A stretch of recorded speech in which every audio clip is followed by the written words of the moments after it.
Okay, we're on page 13. Let me just summarize where we are up to in the discussion. The Rambam is describing the way in which the Torah sources understand divine providence. And he says there are two fundamental principles.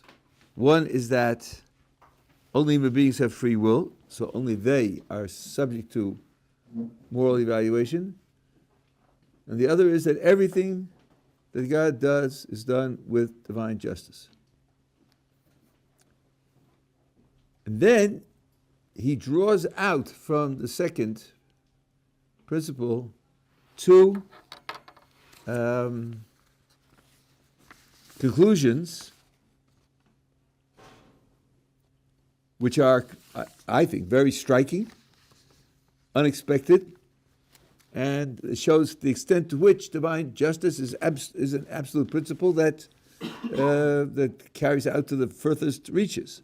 The first one was, in the middle of page 12, that the slightest pain and the slightest pleasure are related to a person's transgressions or fulfillment of commandments, down to the smallest detail. All his ways are judgment. Now, what Maimonides adds to this is only that we often don't understand the judgment. But all of his ways are judgment down to the tiniest detail. Now, the illustration that Rabbi Meisman provided for that is from a Gemara in Sanhedrin. And this is now in the middle of page 13, or the top half of 13. Which Rashi explains as follows. I'll read to you this. This is really a translation of the Rashi. A tzaddik and a gangster were both being buried in the same town on the same day. During the double funeral, enemies arrived and attacked the people, and everyone abandoned the bodies except for one faithful student of the tzaddik. When the others all returned, they hurried to complete the burials. In their haste, they switched the bodies. Undoubtedly, the disciple of the tzaddik complained, but they didn't believe him. So the gangster was buried in the tzaddik's plot, and the tzaddik was buried in the gangster's plot. So the disciple was distraught. That night, the tzaddik came to the disciple in a dream and told him, I want you to know that I am resting in Gan Eden, the place of reward for people who have done well. While the gangster is in Gehenna, he's being punished for the terrible things that he did. There's nothing wrong with the judgment. But I would like you to understand what happened today. I was once present, this is the tzaddik talking, I was once present in a place where others were criticizing and deriding a Talmud Chacham, Torah scholar, and I did not protest. That was his fault. The fault of the tzaddik was he didn't protest when they were deriding the Talmud Chacham. This was my punishment, that I was buried in the wrong plot. On the other hand, the gangster used to bribe the king, make a big feast for him. One time, the king did not come. He made the whole feast to bribe the king, and the king was away. So the gangster distributed the feast to the poor. That's why he was buried in my plot. End of Rashi. Now, if we think of this as an illustration of a general principle, we see two barriers against us understanding what's going on. First of all, we would never have known that the gangster did that good thing and that the tzaddik did the bad thing, unless the tzaddik had come to tell his disciple. We would have known that it happened. And even after knowing that it happened, we don't really understand why being buried in opposite plots is the appropriate result of making those mistakes. I don't see any relevance whatsoever to where they're buried with respect to this mistake. And if we had been told it was 1,000 other possible good and bad things, we'd have nodded our heads, oh, sure, God knows what he's doing. But we wouldn't be able to figure it out. So when we see events happen, we're not going to be able to make connections like this between the event and what happened in that person's life. Because we don't know the facts of what the person did. And number two, we wouldn't be able to see why it's appropriate that this should be done for him because of that fact. So very often, when we see what happens in the world, we're not going to be able to figure out why it's just, in terms of divine justice. But That's this principle, second principle of divine providence, that it always is a matter of justice. Now, the next little paragraph, which is in the bold, shouldn't be. I see that I didn't do this correctly. This should be regular print. This is continuation in the Rambam's words, not my words. We, however, believe that all these human affairs are managed with justice. Far be it from Hashem to do wrong. Again, the same word wrong. Remember, wrong means the action is being criticized as an inappropriate action to do. That's not the same as the outcome being evil. That's what we spoke about yesterday. It can be that it is a right action to cause evil. That can be. Because, as we said yesterday, the evil may be necessary to bring about a good, or you probably have heard the phrase, the lesser of two evils. When the two alternatives are both evil, it's still right to do the lesser evil. That's the right action. So an action can be right even though it does evil. Yeah. Just a question before, when you were talking about before, is there an objective scale to how these punishments or rewards are based on? As in other words, to the case of the gangster, if he had no actual preference to where he was buried, he didn't care. Is him being buried a reward in an objective sense, or is rewards going to be subjective, as in he's this reward that he's received being buried somewhere else because he actually would have liked that, he would have wanted that? Yeah, there's a certain subtlety in the question that you're asking, because you could separate two ideas. One is, he did this crime, what is the just punishment for this crime? From the question, he did this crime, what should happen to him?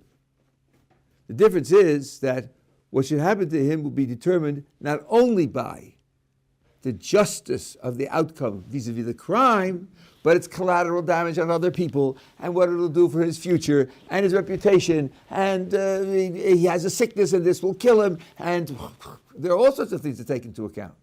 So when you say a person committed a crime and this is how God punished him, you have to take into account that what God chose as the punishment for him may reflect not only the crime that he did, but all the collateral information which is required to be satisfied by the event as a whole.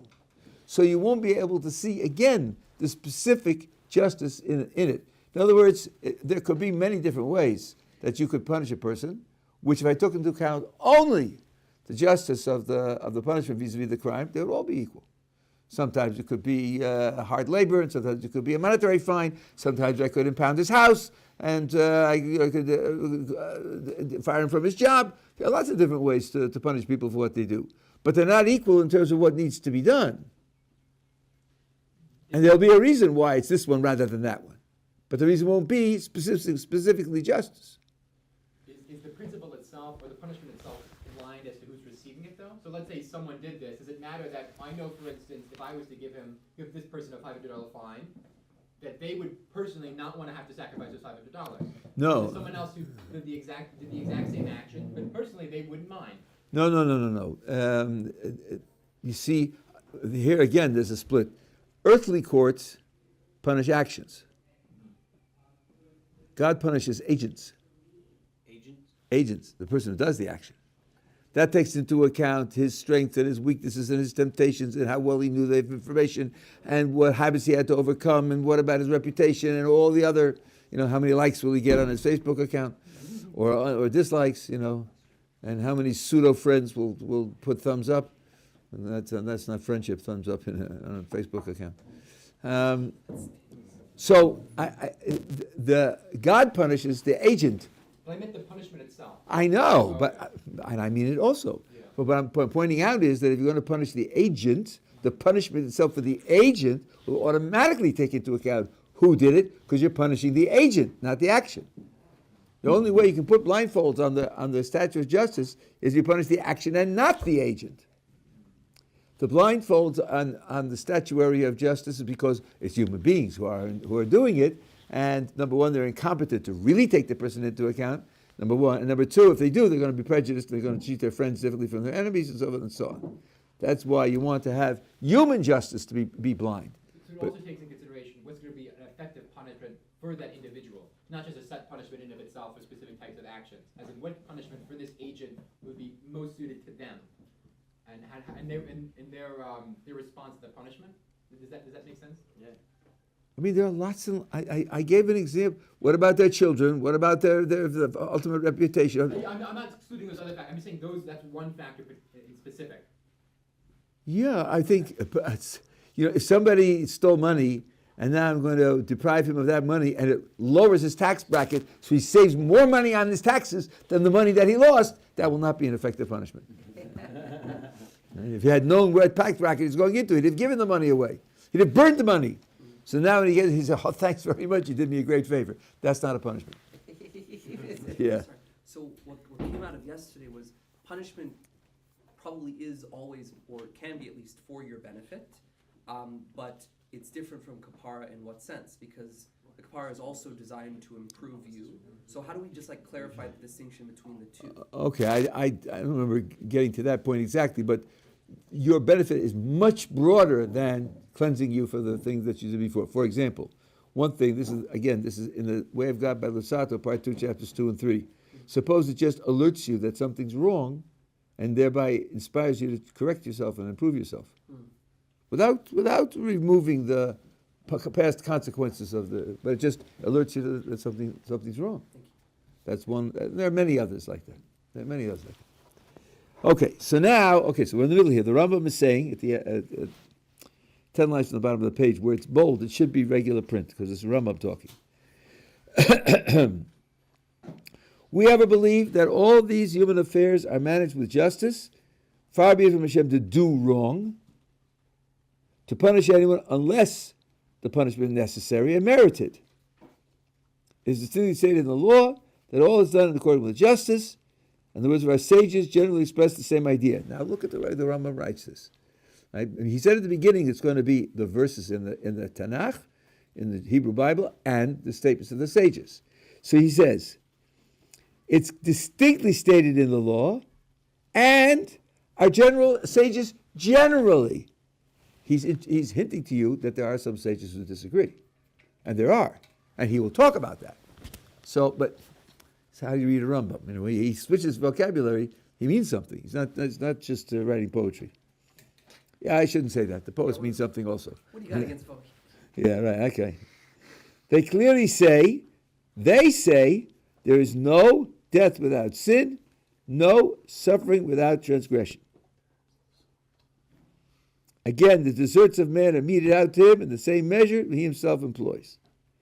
Now, I'm not going to go into it, but I just mentioned to you, this statement from Tractate Shabbat is discussed in the Gemara there, and there is a position which says that these words are not correct. That is a tradition, but they have other things against it, and they hold against it. And it's a complicated issue. I'm saying that partly for the recording. I'll just say one word. What's refuted in the Gemara is the first half. And the question is whether if you refute the first half, the second half also is refuted or not. The Rambam brings the whole thing, but he's only using the second half. He's talking about suffering. He's talking about punishment of suffering for transgression. And that part is not refuted in the Gemara. So it could be that you can separate them. Anyway, again, the Gemara says, different Gemara, the deserts of man are meted out to him in the same measure that he himself employs. There's a correspondence between, usually, but not always, between what he does and what he gets. Those are the words of the Mishnah. At any rate, justice is what is operating. That's one of the two surprising consequences of the Jewish concept of providence, that justice applies across the board. Now, I say it's surprising for one reason that the Rambam expresses. The tiniest pain, you stub your toe, you did something wrong, and you're being punished. You have a bunch of change in your pocket, 25 nickels and a quarter, and you got to get a quarter out, and you reach your hand in and pick up the first coin, and it's the quarter. And you didn't pick up a nickel, and nickels and quarters, when you're feeling in your pocket. So you pick up the quarter. I saved myself 20 seconds hunting for the quarter. Baruch Hashem. That's a reward for something good that you did. We wouldn't imagine that divine justice would go down to such tiny detail. So that is a surprising consequence. Also, he doesn't mention this, and we'll have to think about it later, but we've spoken about this a number of times. Is divine justice the only divine characteristic with which God runs the world? Surely not. Surely loving kindness is another principle, and according to almost all sources, loving kindness is a higher principle. And sometimes divine justice and loving kindness will contradict one another. Is the Rambam saying never is loving kindness applied? So something will have to be said about the relative scope of those two principles. At any rate, the Rambam stresses this very, very strongly. And now he goes to another implication of divine justice, which is also surprising and involves a principle which is even more surprising. Now here I realize I should have produced another page. It starts here. Our sages declare that wherever the opportunity is given, that the idea of Hashem necessarily implies justice, that he will reward the most pious for all their pure and upright actions, although no direct commandment was given them through a prophet. Righteous people will be rewarded for their good and upright actions, even though no prophet said to do it. And the continuation of the sentence is just the other half. People will be punished for committing vicious actions, even though no prophet prohibited it. Wow. That means somehow we are able to know what's good and what's evil without the prophets telling us. That includes Moses. It means no source going back to prophecy says so, and you yourself somehow know that that's true, and since you know it, you're responsible for it, and both to earn reward if you do the right thing, and be punished if you do the wrong thing. That's not obvious. There is, in fact, something in philosophy called the divine command theory, which says that when God commands, he makes it right. And when he prohibits, he makes it wrong. And if he's silent, nothing's right and nothing's wrong. It was, I think, Tolstoy, maybe, who said, if there is no God, everything is permitted. That's Dostoevsky, maybe. And that's supposed to be very profound. Listen, it's not very profound. It's dead wrong, because permitted is a moral term. What he meant to say is, if there's no God, nothing's right, nothing's wrong, nothing's permitted. Nothing's permitted. Who needs permission? Who would be giving you permission? And nothing's forbidden. What he meant to say is something like nihilism, that if there is no God, there are no moral distinctions whatsoever. But he's a poet, so what do you expect? You know, you don't have to think it through carefully, do you? You don't have to define his terms, do you? He's only a Men's functionally, so I was just saying that in the story, he's a scribbler and he doesn't know what he's talking about. Excuse me, he doesn't know what he's talking about. But this, the Rambam is saying that, let alone whether there has to be a God for morality to exist, that might be. Just like there has to be a God for tables to exist, and clouds and people to exist, because God is the creator of everything. But you can know what's right and what's wrong without being told. That's a remarkable idea. It's not an obvious idea. Now, I want to show you where in the Mishnah. I did it again. I keep forgetting. And the Sefer is it here? Yeah, here. No, where's the? Here it is. It's in the middle here. Okay. Yeah, I should put this in my pocket or something, right? This doesn't need to be out. No, you just put that in there. Too much technology, Rabbi. Too much technology. Okay, too much technology. I agree, but I'm not making the decisions. Okay, so now the Rambam says in the Mishnah Torah, which some people mistakenly call his book of law, as if to say it didn't deal with philosophical issues and moral issues and the rest, which it does, of course. In the 5th chapter of the Laws of Repentance, the Rambam says the following words right at the beginning of the chapter. Rishus kol adam nesunulo. Now, Rishus here means power, not permission, as you will see instantly. And then he wrote this in Hebrew, unlike the Gemara, which he wrote in Arabic. This he wrote in Hebrew. Rishus is given to every person.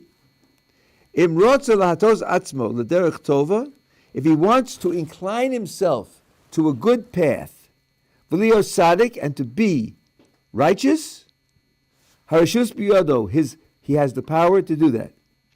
Im rotze lahatos atzmo l'derech ro, if he wants to incline himself to a bad path, v'lio rosha, to be evil, harishus biyado, the power, he has the power. Hu shekoseh b'Torah, this is the verse that it says in the Torah. Now, this is the words of God where he expresses his resolve to chase Adam out of Gan Eden because he ate from the tree of knowledge. Hein ha'adam hoya kachad bimenu. I'll give you the standard translation, and then I'll tell you how the Rambam explains it, translates it. Standard translation is, behold, man has become like one of us, ladas tov v'ra, knowing good and evil, and therefore I'm kicking you out of the Garden of Eden. Now, commentaries worry about this. Who's the us? If you're like one of us, any one of us, all of us, each one of us, some one of us, and knowing God good and evil, is that what happened? No, before he didn't know about good and evil, now he does know. All that is discussed and debated and analyzed. But the Rambam reads it differently. He reads it as follows. Hein ha'adam hoya ka'achad, comma. Behold, man has become unique, comma. Mimenu, from himself, lada'as tov v'ra, knowing good and evil. Mimenu can be among us, and it can also mean from him in Hebrew. The verse, according to Rambam, is saying, behold, man has become unique in that he knows from himself, from within himself, what is good and evil. Now, if you have any doubt, what does the Rambam mean from within himself, and who knows what it means, he spells it out in glorious detail. Kalomar, that is to say, Hein min zeh shelo adam, this unique species of man, Hoya achad ba'olam, is unique in the world, Ve'lo means sheni, domelo, there's no other species that's similar to him. B'zeh in this respect, Sheyehu me'atzmo, that it should be that he, from himself, b'da'ato, with his own understanding, u'machshavto, with his own thought, yodea hatov v'hara, knows good and evil. Ve'osam fashu chafetz, and then does what he decides to do. It's quite clear that Rambam is saying we have an internal source of the knowledge of good and evil. That's the background for what he says here, that even if a prophet didn't command it, if you know that it's good and evil, so then you'll be held responsible for fulfilling the good and avoiding the evil. Now, there are a couple of clarifications that I want to insert here, and maybe, let's say a couple of clarifications. First of all, when we say he knows what's good and evil without being told, it doesn't mean that the good and evil exist without God's creating them. I said that before. So the question now is, what's going on in this person's mind? It says, okay, there's a creator of the universe, and he runs the world, and he gave us a Torah, and in that Torah he gave us lots and lots of prescriptions. But even if I hadn't been told some of them, I would have known that's what he wants. And I would have recognized that that's what I'm obligated to do. In other words, when you say that you can know without God telling you what's good and evil, it doesn't follow that you're taking a neutral philosophical position on what good and evil are. It's just that, knowing there's a creator and knowing that he created the world and runs the world, you would then be figuring out, well, when I have this intuition that this is evil, what this intuition is telling me is that God doesn't like it. And when I have this intuition that this should be done, what this intuition is telling me is that God does like it and wants it done. So you don't have to say that in his mind morality is detached from God, but the specifics of what you are to do, that he figures out for himself. God gave us that capacity to figure out for ourselves what is good, what is evil, without being told. That's the first qualification. And the second qualification is this. When you make a decision what you should do, what should be done, what somebody else should do, what's good and what's evil, in real life, usually, almost always, the input to that decision has two strands. One strand is your moral principles, and the other strand is your information about the facts of the world. Both of them are involved in making a decision as to what's right and what's wrong. When two people disagree about what should be done, or what's right or what's wrong, very often what they disagree about is the facts, not the moral principles. So when Rambam tells us that without being commanded, we could know what's right and what's wrong, what are we referring to? Are we referring to the moral principles? Or are we referring to the concrete actions that should be taken, which are based on moral principles, plus facts about the world? And the answer, of course, is only the moral principles. No guarantee here that you're omniscient in terms of the facts of the world. So, let's see. 300 years ago, we have mentioned this case before, but it's useful often. 300 years ago, someone goes to a doctor and he has a fever. The doctor will bleed him. That was standard medical practice 300 years ago, for thousands of years.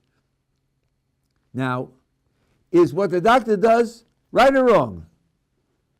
He thought he was doing right at the time. Well, it depends what you mean by right or wrong.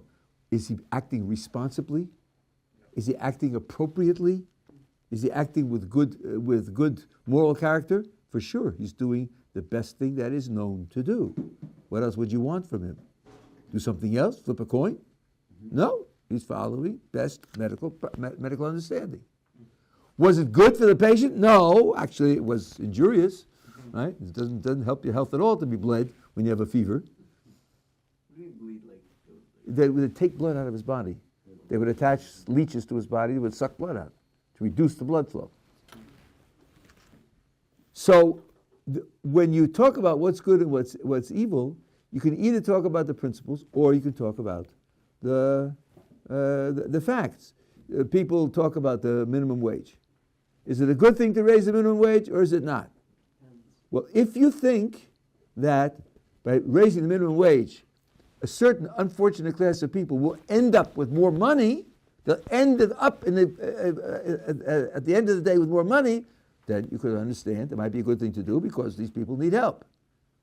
But if you think that by raising the minimum wage, employers will not hire them because they don't want to pay the wage, or they'll look to mechanize so to reduce the number of jobs, and then that class of people ends up with less money, then it isn't a good thing to do. That's not a moral dispute.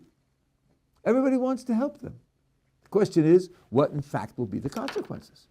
So there's no difference morally between the people. It's the question of how do you benefit this class of unfortunates in the best possible way. So now, when the Rambam says that people could know good and evil without being told or commanded, he means the principles. And I'll tell you why this is very important to stress. Because you ask a person whether such and such an action is good or evil, he gives you an answer, he's implicitly relying on a whole factual background. And let's just imagine a case where A says it's good and B says that it's evil. And A believes that the world has a creator, and the creator manages the world, and divine providence applies to every aspect of life, and therefore what's being told to do is good. And the other one is an atheist, and the world is an accidental place, and there's no divine management whatsoever, and he says it's bad. Well, that's a gigantic factual difference between them. It's a gigantic factual difference between them.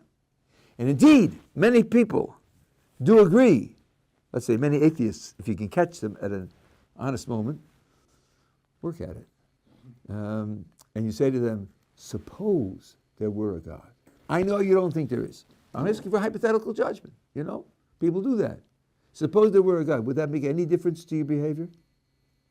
Would you reconsider any of the things that you do? If they're honest, they'll tell you, definitely. If you had stood at Sinai and heard God speak, along with 3 million people, and you heard, Saturdays are special. Saturdays are different, No shooting at the firing range on Saturdays, No sewing up your buttons on Saturdays. You say, okay, it was nice afternoon, but coming Saturday I'll do as I please. Probably not. Probably you'd reconsider, and you think that would be appropriate to reconsider.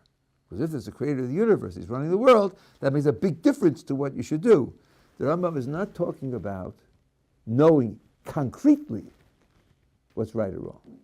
He's talking about knowing moral principles. That you could know. But without the information, it would be very difficult to know how to apply them. Because this type of background information makes a gigantic difference in what it is you have to do. Yeah. So did Adam lack the principles before?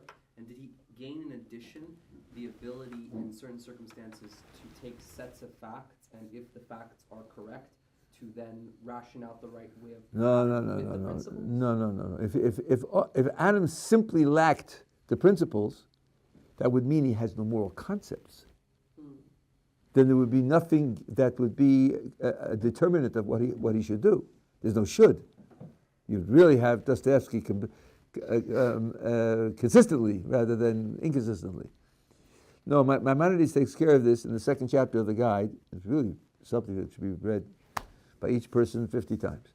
It's very, very deep. But what he says is that Adam possessed principles of action and evaluation which are superior to good and evil.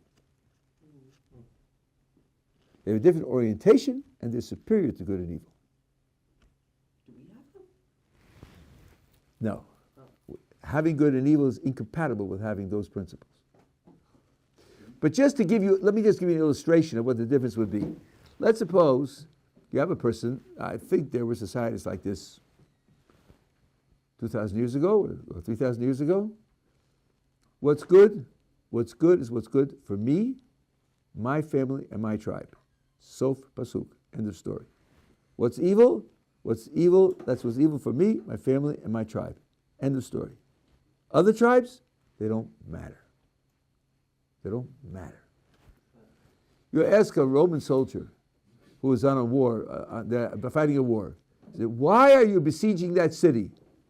He says, to conquer it. Yeah, but why are you going to conquer that city? Because we have a stronger army. And they're weaker than we are. Yeah, but what do you mean? What, stronger army? Yeah, that's what you do. If you have the stronger army, you conquer other cities. That's what stronger armies are for. Would you like it if they did it to you? No, that's why we have the stronger army. We'll make sure that it doesn't happen to us. Yeah, but you don't want it to happen to you, so it shouldn't happen to them. Of course, if we have the stronger army, that's what we do to them. End of story. He can't hear you. He can't hear what you're talking about. Might makes right. So, now imagine somebody says, you're missing it, All people are equal and pain, like poor Peter Singer will tell you, pain and suffering and pleasure are the only determinants of moral status, and even animals should be involved, and so forth and so on. He can't hear you. And you say, well, this is an entirely different picture of what makes things moral. The whole of humanity plays an equal role. And if you're foolish enough to go to Peter Singer, then animals play an equal role. Right? So you can't have one and the other at the same time. You can't say, only I, my family, and my tribe matter, and also say that everybody matters equally. You can't do that. When you graduate to I'm not suggesting you graduate. When you move to everybody matters equally, you have to abandon the idea that I, my family, and my tribe are the only things that matter. So that's an example of how you change a moral perspective, and they're incompatible. You can't have both at the same time because they contradict one another. Now here's much more profound. Roughly, it's the difference between seeing things from the point of view of the human facts without God involved versus seeing from God's point of view. And those 2 points of view can be very, very different from one another. So what they had was seeing things from God's point of view, more or less, and they shifted to a human perspective, and that was a gigantic loss. It was a gigantic step down. Yeah. You gave a share before talking about how it seems to be moral disagreements aren't rather a disagreement about our intuitions with the facts themselves. And maybe this is what you're demonstrating now. You give the example with Nazis. When you ask a Nazi, when you interview a Nazi, they say they have all these terrible things about Jews. It's not like they say, oh yeah, Jews are great people and we also happen just to hate them. They distort the facts about the situation in order to come to that conclusion. As in, Jews steal and do this in order to justify their actions. Would that seem to contradict the view that you're talking about now, or how are these views compatible? If it seems to be that if I'm understanding that the intuitions are different. Unless you're agreeing that the facts themselves, this is agreement about the facts themselves. No, I think it's the same thing twice. Let me fill in what you're saying to the others, because I think it's relevant here, and it helps to perhaps nail the idea down. Did the Nazis have different values from us? Not so much. That's why he's talking about the lies. Okay, that's exactly the point. If they had different values, then they could have said, Jews are nice, honest, just, clean, thoughtful, industrious people, and we kill them anyway. We have different values. You don't kill people like that, and we do. Just our values. They didn't say that. They said Jews are evil.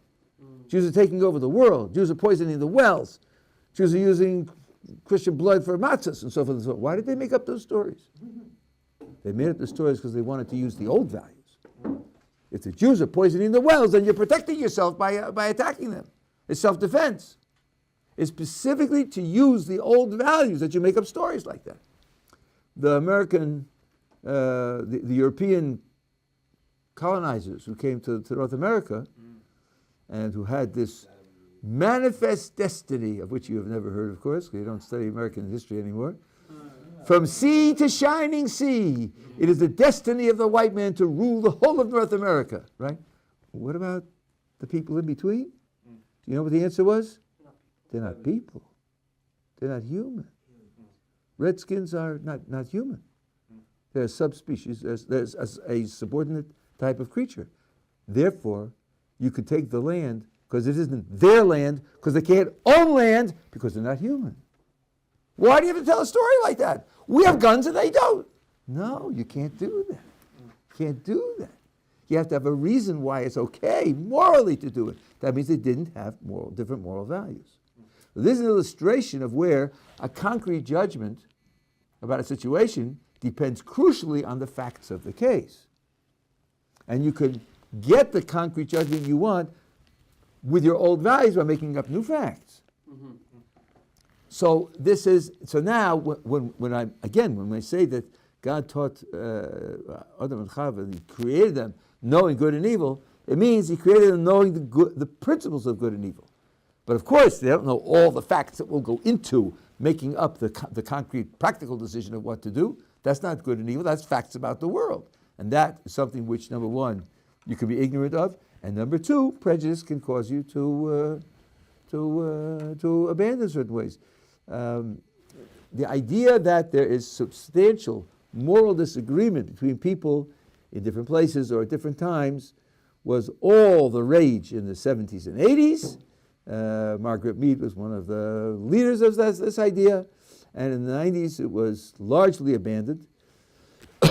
Anthropology did a 180-degree shift into universals from culture to culture rather than the supposed vast variations. And often what happened was that they discovered that the different practices that they had were based on different beliefs about the world rather than the different moral values. In addition to the fact that in the case of Margaret Mead, when she went around the South Sea Islands asking the islanders about their sex lives, their attitude was, "You're a jerk. You're asking me, I'll just tell you a story. I'll make up a story and tell it to you." And she believed them. One of her many mistakes. So I don't see any tension whatsoever. I think I'm saying the same thing twice. The bottom line is moral principles are one thing, and concrete moral decisions depend upon principles plus facts.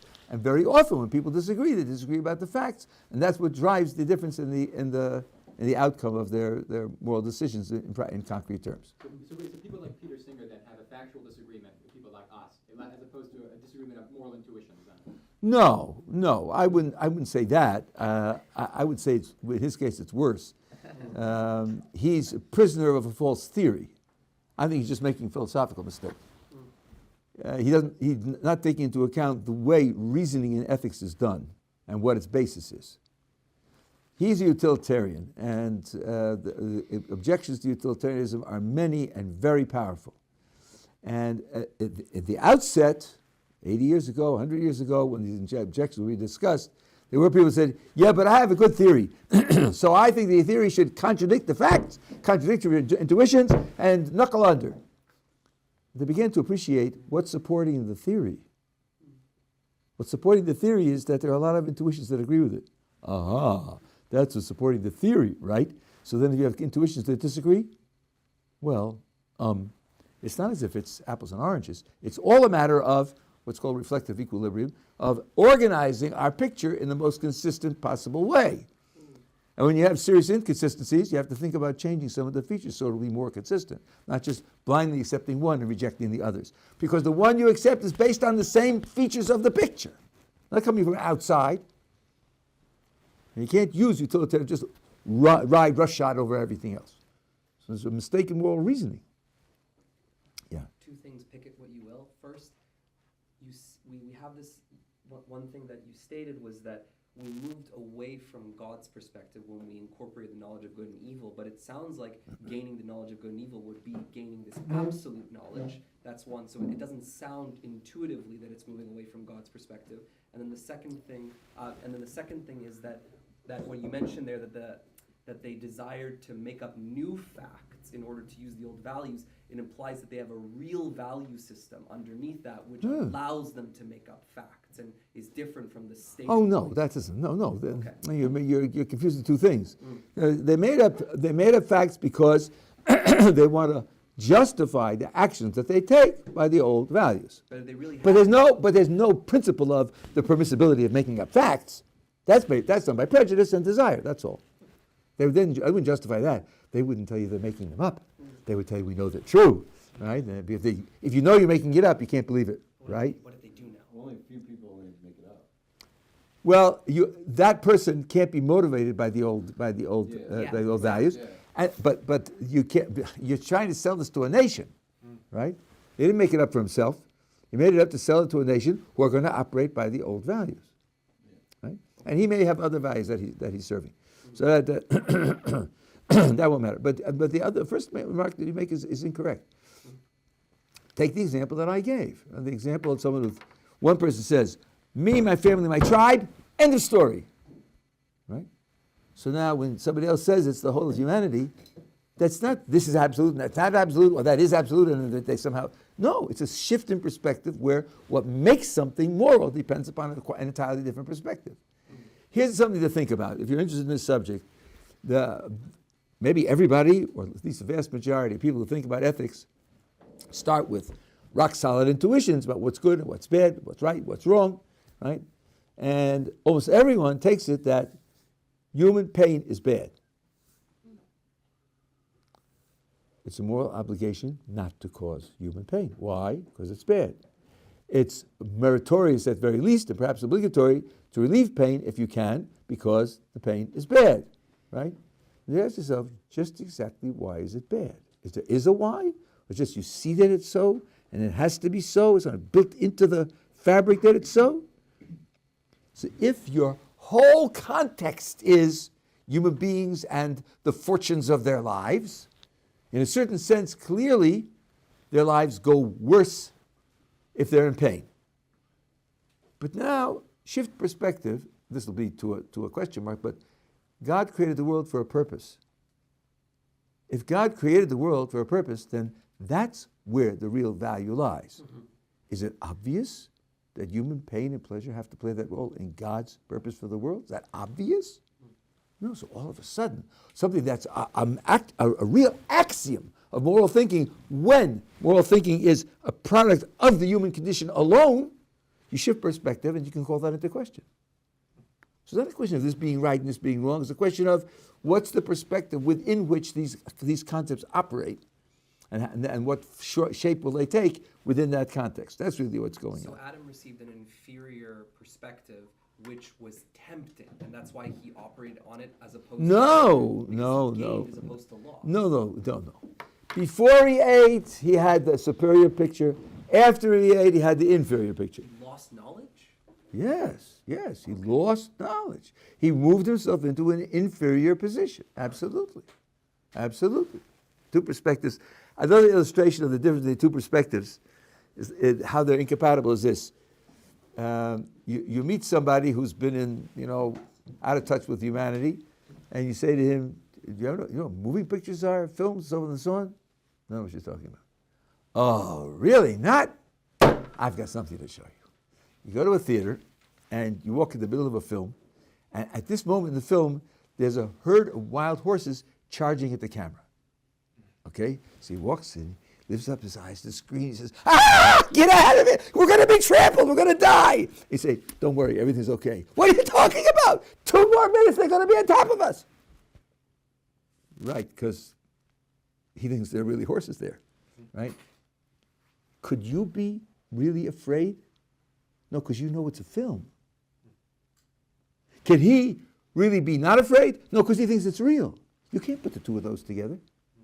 Either you know it's a film and you're not afraid, or you don't know it's a film and you are afraid. You can't hold the two things in your mind simultaneously. One blocks out the other. The perspective of good and evil blocks out God's perspective. God's perspective blocks out what he calls good and evil there. They're not compatible. They can't be held in the mind simultaneously. That's why if he loses to one, if he reduces to one, he loses the other. That's the way I understand that chapter. Yeah.